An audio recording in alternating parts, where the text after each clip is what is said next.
Greetings and welcome to JustWare user training for version 5.11. We will be going over a brief overview of the system and basically how to navigate through cases and names, different records and reports. So buckle up. This is the start screen. I'd like you to note that this environment that we're using is a test environment. Everything in it is phony and for play. So if mine looks a little different than yours, or if I have rights and access to things that you don't have, that's completely normal and okay. So this is my start screen. When I log in, you'll see my name here at the top, as well as which agency I'm with and today's date. Then below, for this particular view, I have a calendar. I have my cases, my active reports, docket prep report. So this is my start screen in this environment. Yours is going to look different than this. Totally okay. All right, so this is my start screen. If I'm in JustWare and I have navigated away from my start screen and I don't have it open here at the top, I can click the My JustWare button at any time, and it's going to open up a new tab at the top that's going to look exactly like the tab we just had open. So that's what the My JustWare button does, and that's how you can get back to this view anytime you don't have it if it's not listed at the top. To close one of these tabs, very simple. We can either check the X box over on the side, or we can right-click and close this session. So this is how it looks. We're back to square one. At the top, you'll see a quick search bar. This is a wildcard search, so I can search here for any name or case and expect it to pull up. So I'm going to do a search for Carson Cook, and here we go. I've got him found in our system. You'll see in this search that I have a little person icon, meaning that this is a name record, as well as file images, icon, whatever, and that means that he has a case, okay? Looks like he was also involved as the defense attorney for Jimmy Fallon, so you know, our local configuration specialist, Carson Cook, apparently keeps pretty good company. All right, so that was how we do a quick search from the top. Now you're gonna note that we have more searches down here, and a plethora of searches, if you will. They each have their own function and use. Frequently, people just use the quick search, the wildcard search. But let's dig into this a little bit. If I want to do a case quick search, all right, so I click that and open a new tab here. I can enter information about the case that I want to find. So I wanted to find, I don't know, we could do something with Jimmy Fallon. Do wildcard search here. And bam, I've got those two cases, and that's only searching cases instead of searching both name records and case records. Now, a good habit to get into when you're in JustWare 5.11 is to make sure you're closing these tabs when you're done using them. So I'm going to close this tab, and I'm going to close this one with Carson in it, and we'll move on to the next one. The next search is name quick search, which is very similar to the case search that we just did, but it only searches names. So I'm just going to do Carson. I like to leave the wildcard search on. You don't have to. Basically, what that's going to do is whatever I type in, it's kind of like putting a wild behind this name, right? So anything that has Carson in it, you know, if someone's name was Carsonite, they would pull up if I have the wildcard search done. So I'm going to hit enter. Carson Cook's the only one in this system, but you can see it's a name record because we're only searching name records. And now I'm going to close this. Let's just keep on moving. You have document quick search. Now, most agencies do not have this feature enabled because it requires its own server storage most of the time. It can be configured otherwise, but it takes some data. Basically, all of the documents that are in all the filing cabinets on your cases or name records can be searched through this method. So I'm not going to show you how it works because I actually don't have it set up even on mine. Let's go to advanced case and name search because those are going to be the next two most common that you're going to actually use. So if I go to advanced, let's go advanced name search. Here I'm going to have a lot of criteria. So if you had a whole lot of cooks in your system, right? I want to narrow it down to Carson Cook, but I also want to narrow it down to Carson Cook who, I don't know, maybe I know his driver's license number, right? Which I'd have to actually go look up because I don't actually stalk or follow Carson in real life. But if I knew his driver's license number, I could enter that here. We'd click View Report or just hit Enter, and it would pull up a listing of the Carson Cooks. And so if you have a whole lot of people in your system that share a similar last name or first and last name, if you had a bunch of John Smiths as an example, this would be a way to narrow it down by date of birth, or we could, whatever other information you have, you can narrow it down by. The advanced case search works exactly the same way. And again, I'm going to practice what I preach here and close that session because I'm not using it anymore. So here I can do searches for types of cases, right? So I only want to see traffic. I can select all, right? Okay, so I'm going to click, I want criminal traffic, not just regular traffic, because my system has a whole lot of stuff in it. And then I can even come over and search by, I only want to look at what appeals cases we had, right? And maybe for a particular year. So I can enter in whatever information I want that I have. I can click View Report, and it's going to pull up whatever I have. I'd be enormously surprised. Yeah, okay, so there's 0 records returned. I'd have been really surprised to have an appeal for criminal traffic inside this system. So, but that's how the advanced case search works. All right, let's close that down. One of the things I wanted to point out was that depending upon which screen we're on, you're going to notice that the Actions tab here, the options change. And that's because you can't just do anything you want all the time. I'm sorry that I have to be the one to tell you that. So from here, I can click and make a new case because I'm back on my start screen, but you'll notice I can't create a new name. And that's because the system wants you to do a search for a name before you create a new name. We don't want to have duplicates in the system. And this is one way to try to help with that, help curb that. I'm going to type in Cook again. All right, now I can see that I have, Carson's here, but that's the only name record I've got. If I had another Cook that I wanted to enter, now the Actions bar is giving me the option to put in a new name. All right, before we do that, I'd like to just continue moving down the screen real quick just so that we can see what all these things are for. The administrative tools is something we're not going to get into today, and you may not have access to anyway. So bam, that's gone.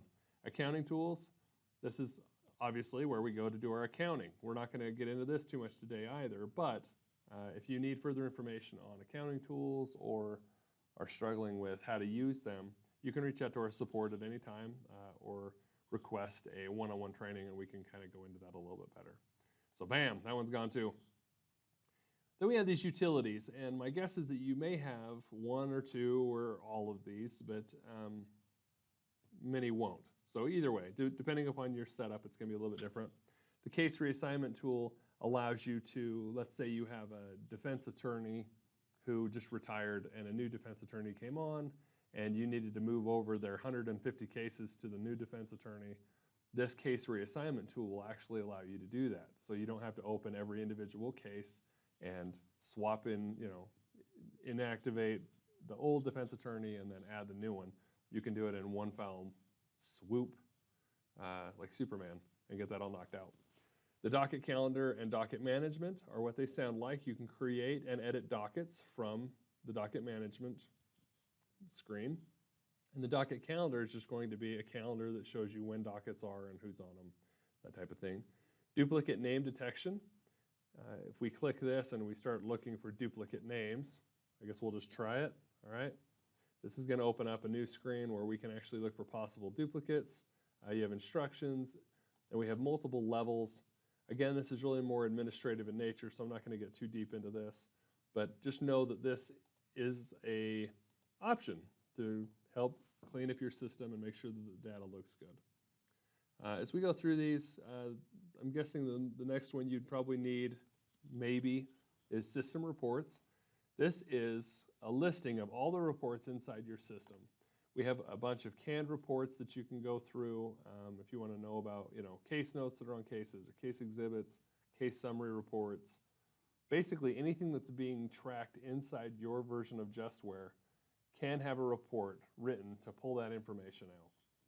So there's a lot of canned reports that come with your system, and then there's most likely a customs folder that's going to also have a bunch of reports that were written specific to your agency's needs, and you can find those here. All right, I'm going to move past the rest of this stuff. You have JDA training, report builder. All these are different kinds of training that you can get specifically, but we will not be going over them here. I forgot to make the sound. Hold on. Boom. Closed. All right. So we went over the searches. I'm going to close this as well because generally I use the quick search tool when I'm doing my searches. I'm going to close this tab because I don't need it anymore. And I'm going to show you how we can create a name record from here. So we did our search for Carson Cook, and I apologize if this feels like I'm jumping around on you. But the good news is this is a recording, and you can go back and watch it as many times as you'd like, and you can send me hate mail if that makes you feel better. So I've done a search for Cook. The Cook that I want's not in the system, so I want to create a new name. And so I'm going to click the new name button here, this action, and it's going to pull up this whole screen of options of information that we can put in. Now you'll note that in a name record, the only section, not good with the words over here, that's required to be put in before you can save a name record is last name. So from here I can put in Cook, and then here I'm going to put in Cookie because why not, right? It's a fake person. But I could just save with only the last name in here. That's for a variety of reasons. One would be if you had a agency, like a business that you wanted to write. If you are constantly having your local Walmart is being victimized by theft, you could write Walmart in here, and then you could make the name type business. So that's the reason that it's the only one that's required. But as you know, the more information we have in here, the better. It's going to facilitate and help your clerks. It's going to help everybody keep information straight. And so you can just go through and we can fill this out. We've got Cookie Cook. I have a date of birth. Why not? Let's just make one up. July 7th. We'll say, Independence Day, 1992. I had no idea. All right. You can enter whatever other information you've got. This particular Cookie Cook is, 4'9" or something. I don't know. All right. So we can enter whatever information we have. There's numbers down below, and they basically this is basically a addition to the numbers that you've already got here. We have Social Security, State ID, miscellaneous name number, and FBI print number. Now it's important to know that we can put whatever numbers you want. If you have a tribal ID number that you'd like to track, if you have some other random number and you want to, bar numbers, anything like that, we can track that and put it up here. We can change the names of these. And that's probably already been done in your system. But so these are numbers that you can enter. And then there's this tab that's going to let you enter even more numbers than those. So yeah, so you've got a bar number here I could put in. Then we have name attributes. Name attributes from here, right? I can list, they need an interpreter. I could list their deceased, whatever I need. Gang affiliation. If I do gang affiliation, I can actually even put in, oh, this one's not set up, but I could list which gang they're part of, okay? So we can do, I'm going to delete this because I don't want that to trip me up in a minute. We can add relationships like aliases. We can list who their parents are, who their attorney is. We can do a lot of those types of things here. So the other thing I'd like to really point out is that in addition to the actions changing, the views change as well. We talked a little bit about this earlier, I believe, but views is basically how you look at the information that's in your screen. All right, so right now, if you look down here, I'm in the name basic view. If I wanted to change it to tabbed details, oh, I'm gonna have to save it first. Rookie mistake. Don't tell anybody I did that, that'll be our secret. All right, so I'm saving this, and then we'll change the view. Hopefully your system's faster than this. Again, test environment, we don't give it a lot of love. We basically try to break it. I feel as though I should tell you stories while we're waiting for this to load, to save, but I'm not gonna. All right, it's saved. So you can see that the information is entered. The top now is changed to Cookie Cook with the date of birth that we entered. And so that's going to be up at the top. You can also see at the top that on this tab, the name is the name we created, and you can see a little icon for a person. Now the view, which is what we were talking about, I want to change to a tab detail. And again, you will not have this many views. This is just for our playing around, entertainment. We're kind of depraved. All right, so this may be a view you're more familiar with. It's a very common view. It has all of the information that's basically being tracked. You can see below that we have additional tabs that we can go through. And so it looks a little bit different than the view that we just had. I'm just going to click on a couple of these so you can kind of see, let's see what basic looks like.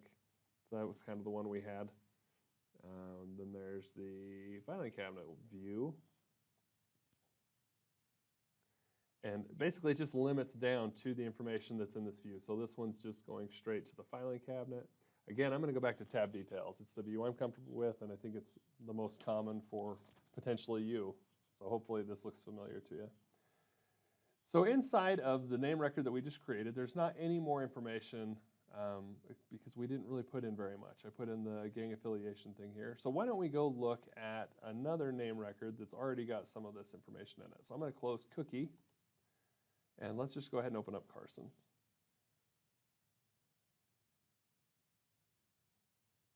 All right, and then I'm going to change the view again because this is the view that I don't like. Boom, ba-da-doo-boom. Please bear with my sound effects. All right, so here we have a name summary. It's off to the right. We'll get to that. Let's start to the left and then go to the right. So case involvements for Carson, he's listed on these 3 cases. And again, anything that's a blue is a link. So we can click on that and it will actually automatically open up that case. You can see that Carson's involvement type here is he's the defense attorney for Jimmy Fallon. He's the secretary for Bruce Wayne, which, again, amazing professional development here. And then he's the defendant in a reckless driving case. So you can see court numbers. We can see the case statuses here. So a lot of information about their cases. If I click on contact information, we here have listed out, their home address is listed, phone, email address, and you can list as many addresses as you'd like. There's different types you can choose if you wanted to put their moon address, I guess, their super address, awesome address, or work, something more normal. You could list that out here. And the same thing with their phones. There's multiple types of phones that you can put, email addresses. So this is where you can track all that information. I would also recommend that when you do get updated addresses from time to time, that you not delete these cases, or excuse me, these addresses, but that you would just add a new one, and then the system's going to go off of the most recent address. I mean, you could even have a former address type inside this drop-down. But anyway, so I would just continually add new information, and I wouldn't delete old information. There's ways to mark it inactive or whatever. So just as a heads up. Attributes, names, and numbers and notes. So attributes, this is where we had gang affiliation a minute ago. We could put that Carson is hostile because that's absolutely true. So I'm going to save that. And then we've got numbers here. Again, these are the numbers we had talked about before. Or I can pick a badge number, bar number, any other miscellaneous number that I want to add. And then there's notes. These are notes on a name record. So if I wanted to put something on here like Carson makes a mean steak, I really don't know. All right, just bear with me as I make a buffoon of myself. So this is a note that's going to be on his name record. Then we have relationships, and we saw some of this from before. He's Ric Flair's secretary. All right. I'd like to thank Preston for bringing Ric Flair into this, which is nice. We can see who created that. So these are relationships. We can continually, we could add more relationships, AKA aliases, his arch enemy. We'll put Cookie, right? The person we just created. So here, this is actually going to do, I gotta stop saying actually, that's annoying me, and I'm not even watching this. So we can search for Cookie Cook, whoever we wanted to link here. It's gonna search the system, and it's gonna find who we want, and then if we click Cookie, the name's brought right back in here. If we searched for somebody who is not in the system, it would give us the opportunity to create a new name record and then have that automatically brought in. So it's pretty nifty. All right, so that's relationships. Let's go to events. So in events, we can have all of their court appearances listed with each event. Even if you scheduled something simple like I don't know, I was gonna say a conference meeting or something. Let's see what we've got on here. do an execution, why not? All right, I can choose which location this execution is going to occur, where it's going to occur, and then I can involve other people. So you can see from up here, if I click first appearance, it's going to affect the lower menu options of who's involved. So the first appearance, it's bringing in Carson. If I do the execution, I can add whoever I'd like. So if I want to bring Preston into this execution, because why wouldn't I? All right, so I've got Jimmy Preston Kimmel, who's a juvenile, and then I've got Preston Staker, that's the one I want. All right, so it's going to bring him in. He's going to be involved on this execution. Of course, I also want Carson in here. And anyone who's already involved on this case will pull in this list, so you don't have to search the system. So I'm just going to grab him there and hit save. And now we've created an execution. It's going to start today, right now. I should probably pause the video to go handle that execution, but yeah, we'll put it off. All right, so past events. This would show any of the events that have already occurred. They don't delete or disappear from the system. You'd have types, notes, whatever else you've had. Correspondence is a great tab for tracking phone calls or emails, faxes, anything like that that you've heard from defendants or attorneys. If you want to track specific information for that individual, you could do that here. It is important to note that this is a name record, though, so a lot of times you want those correspondence tracked in cases, and so you may not want to do that here, but the option is available.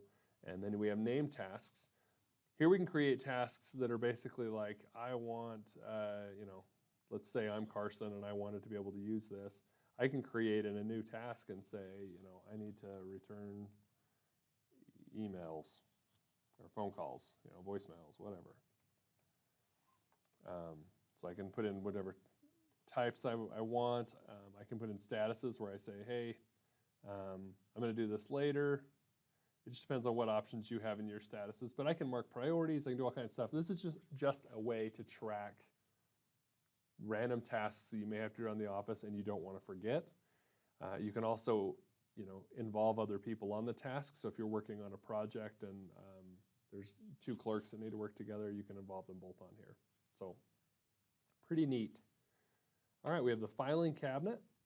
So the filing cabinet is great. It was updated towards the end of 5.10 and in version 5.11 and moving forward. We have a much more functional filing cabinet. So I'm inside this tab on a name record. I can drag and drop files into this section. I can right-click and bring in a new folder. I could right-click, bring in a new file if I'd like. I can generate documents from here, which are those JDA documents, the forms that perhaps you already have. I could also just click new folder, add files, and then we're going to have more options here. But let's just create a couple of folders really quickly, just so we have a few in here. And note that I can change the name at any time if I want to type, test one, whatever. I can name them whatever I'd like. This feature comes in handy for agencies that are paperless, and they still want to track what in the filing cabinet is accessible to the public requests and which side is the legal side. Perhaps you would name a folder legal, whatever. But it'd be a way of distinguishing what information is available, what is not open to the public, those types of things. So it can work in that way. I'm going to save this, and now I've got these 3 folders. We can add files to this by either right-clicking and saying new file. I can go and click on the add a file button here, or I can actually even drag and drop in. So I'm gonna click add file. I've got Carson Cook here, his mugshot from our website, JustWare.com. Shameless plug there. I'm gonna change this to a mugshot and then save. All right. So you can see this is pretty functional. It works pretty good. I can even drag and drop him into folders if I want. I can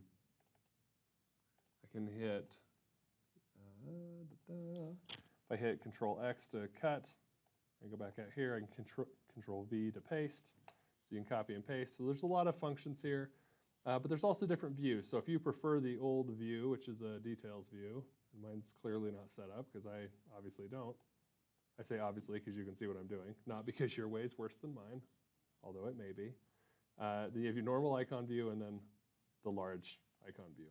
So hopefully that's helpful to you. We have the financials tab, which again, I'm not going to get really deep into. A lot of agencies aren't using financials, but if you are and you would like some help, please reach out to support or a member of account management. And then we have the name summary. The name summary is a report that basically pulls all of the information that is on a name record and it puts it into a single report. So sometimes judges will use these if they're curious about, you know, how many case involvements they have or whatever. So anyway, so this is name records. This is basically how it works. If we go back into our search, I'm going to close out Carson. We're back to our search tab, which we have Cook here. Let's go ahead and open up a case. Excuse me. And remember at the top, as well as in the searches, if there's a file next to it, that means it's a case.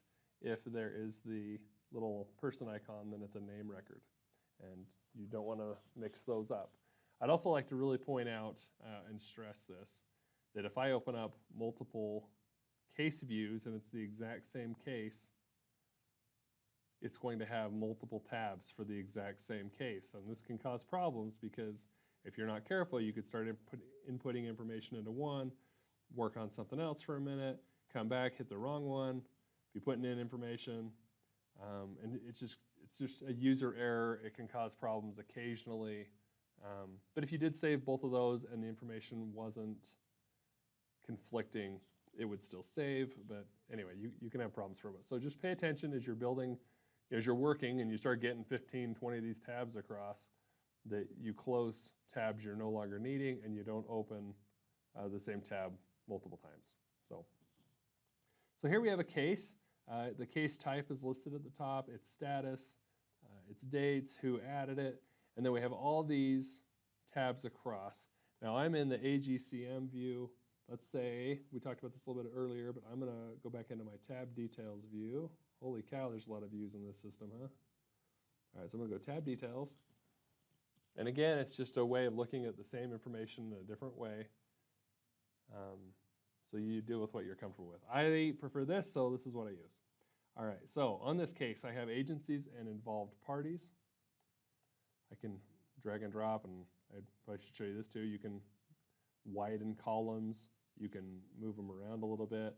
And this is only going to affect your view, not the next person over who's also in the system. So that's kind of nice if you prefer a specific look. But on agencies and involved parties, you'll see we have agencies listed here, and then we have the involved parties listed below. If we did not have the defense attorney listed here, the defense agency, excuse me, listed here, I would not be able to add it down below. As such, I can. So under agency, when I'm clicking, I'm going to put in a person here. I'm going to have the drop down. I should be able to grab, the germ zone public defenders. All right, I'm going to widen that a little bit. And it's a defense attorney, and then I can put in whoever I want. We'll put in Preston again. He's only getting chose because I saw him playing in Carson's name record. So anyway, so you can see kind of how this works. This is how you add individuals onto a case or look who they are. And again, remember that any blue link means I can click and open it up, and it's going to open up that name record. So if I want to open up Jeremy Gledhill, I can. He's now at the top, got the little icon. I'm going to close that because I don't care. Just wanted to demonstrate it. All right, as you're building cases, you'd have charges. So this one just has reckless driving. I almost said reckless living, and that's not even real words. So I apologize for that. So we have our charges, and then below we can list out locations. If you have charging attributes, you could do that. Which agencies. I mean, there's a whole bunch of information. If there was intoxicants involved with the reckless driving, let's say he was on alcohol, you can even enter what level if the test was conducted. But now we know that this was reckless driving and alcohol was involved. Apparently it didn't meet the standard for a DUI, right? Anyway, so you modify and enhance from here. You have your exhibits for a case you can enter here. There's charge histories. So there's a lot that you can track and take care of for cases in the charging section. Others can have our notes field, so if you had specific notes that you wanted to enter here, or if you had judicial notes, anything like that, you let's say, oh, there was an eyewitness. I got notes from the eyewitness. I put them in here. That's totally okay. I probably should have covered this earlier, but you can hit the green plus to create new rows. Oh, I've already got one open, so it's not letting me. And you can hit the red minus to delete that row, whichever row you're clicking onto. So, all right, attributes. We looked at this earlier under name attributes, but a name attribute was something like gang affiliated or hostile, something like that, right?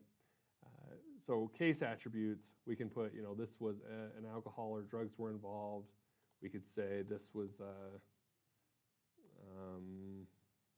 gang-related case. The point of this, domestic violence is a good one. The point of these case attributes is you can create alerts to notify the bailiffs if, a court case is coming in and it was gang-related or they think more security is going to be necessary. You can create those alerts. But it's also good for statistical reporting at the end of the year when you need to know how many domestic violence cases went through your office, that type of thing, how many DUIs, how many whatever. So you can create these attributes and use them for tracking statistics for your office. Excuse me. Related cases would be if you had a couple of people, I think of juveniles mostly when I think of this. If you had two young lads who went joyriding and wrapped the car around a tree, they both get charged, but it was the same kind of event, then you could have them listed as related cases, just for tracking purposes. And then, of course, you can list physical locations here if you'd like. Events is going to track which cases, which events are occurring, court hearings, using a breathalyzer, whatever type of event you're going to be using in the event. And much like we talked about with name records, you can also involve individuals on that or involve agencies on that. Correspondence, we talked about already, but it's tracking, I got an email and, there's location if you met with them in person or something, and then you can involve the person. So I got an email from Carson. All right, so I'm going to click that in here. The email, there's also a note field, so let's say I want to drag this over and use this as my, you can paste in an entire email into this, or you can type it in, blah, blah, blah. Right, okay, so I can hit that, and then I can save the case. Remember that shortcut keys work as well, and you may have seen that things are just saving without you seeing me click on that button. If you hit Control-S, it would save. So there's a lot of shortcut keys. Anyway, so this is the correspondence tab, tasks, much like we talked about previously. Filing cabinets, exactly like we talked about previously. So we can change views on it. I prefer these icons. You can create folders like we talked about very recently. Judgment, sentence, and financials. So we have our judgments. When you're entering these, I don't know why that's not in there.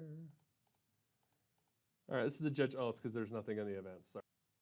So if you wanted to track their pleas, you'd put in the event, let's say it was an arraignment, you'd put in their charge, and then you put this, he pled innocent.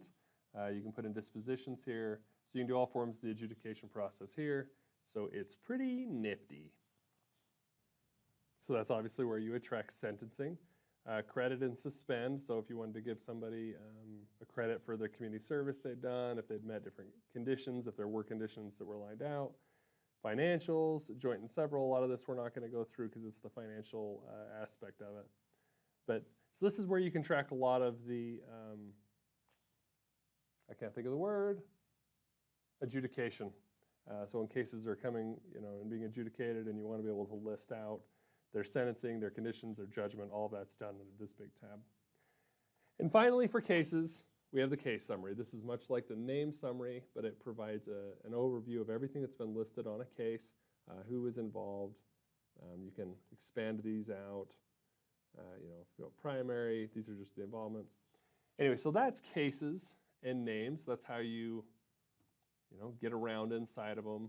I'm going to not save that this time. I'm going to close this tab as well. And that's it. That's our general overview. We're going to have some more videos coming soon, so feel free to look around the website and see what other administrative videos there are. We also have some videos for the upgrade to 6.0, which is great. I appreciate your time, and I hope this was helpful. If not, feel free to write me angry hate mail. All right, thanks.